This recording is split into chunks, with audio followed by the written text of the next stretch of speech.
শুটকি ভর্তা কার কার পছন্দ? আমার তো আসলে খুবই পছন্দ। এইজন্য রোজার মধ্যে আবার ভর্তা বানাতে চলে এলাম। আর আসলে কদিন ধরে খুব ইচ্ছে হয়েছিল যে খুদের ভাত অথবা খিচুড়ি রান্না করি আর এইভাবে ভর্তা বানিয়ে খাই। আসলে কি করব, রোজার মধ্যে এত কাজ থাকে যে সময়ই করতে পারি না। তারপরও আজ আর বসে থাকলাম না। একদম ইফতারি করেই তাড়াতাড়ি চলে এলাম রান্নাঘরে। সব কাজ সেরে ভর্তাটা বানিয়ে নিলাম। অনেকেই বলে যে রোজায় নাকি শুটকি খাওয়া ঠিক না। তো কেন বলে জানি না আসলে। সব খাবারই তো খেতে পারি, তো শুটকিতে কী দোষ করছে আল্লাহই ভালো জানে। তো আমার এত জানা দরকার নেই, আমার খেতে ইচ্ছে করছে, তো এই জন্য আমি যে বানাতে চলে এসেছি। এখন গরম ভাতের সাথে শুটকি ভর্তা খাবো। সরি, বারবার শুটকি ভুনা বলতেছি। তো আমি ঝাল ঝাল করে শুটকি ভর্তা করেছি, জানি না আপনাদের কাছে কেমন লাগবে। আমার তো আসলে বেশ মজা লাগছে। আর এখন ভর্তা বানানো প্রায় শেষ। আর এখন আমি এই ভর্তা বানিয়ে তারপরে পাটায় ভাত মেখে নিব। আর ভর্তা আসলে পাটায় বেটে ভর্তা বানালে আমার কাছে বেশি ভালো লাগে।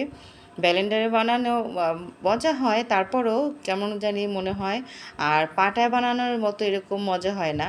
তো সেজন্য, আর সবচেয়ে বড় কথা হচ্ছে ভর্তা বানানোর পর পাটায় যেভাবে ভাত মেখে খাই, ওটা তো আর ওখানে হয় না। এই জন্য ভালো লাগে না। তো এই ছিল আজ আমার শুটকি ভর্তা। তো বানানো শেষ, এখন ভাত মেখে নিয়েছি, খাবো। আর এখনও যে আমি ভয়েস দিচ্ছি দেখি আবার খেতে ইচ্ছে করছে। তো ইনশাল্লাহ আবারও খাবো সেহরিতে। তো এই ছিল আমার আজকের ভিডিও। আশা করি আপনাদের ভালো লেগেছে। ভালো লাগলে অবশ্যই আমার চ্যানেলটা সাবস্ক্রাইব করে আমার সাথেই থাকবেন।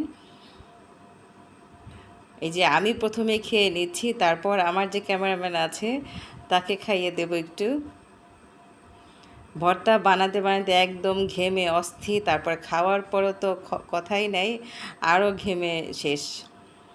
তো সবাই ভালো থাকবেন আর আমার পেজের সাথে এবং আমার ইউটিউব চ্যানেলের সাথেই থাকবেন। তো সবার জন্য রইল অনেক অনেক দোয়া আর ভালোবাসা।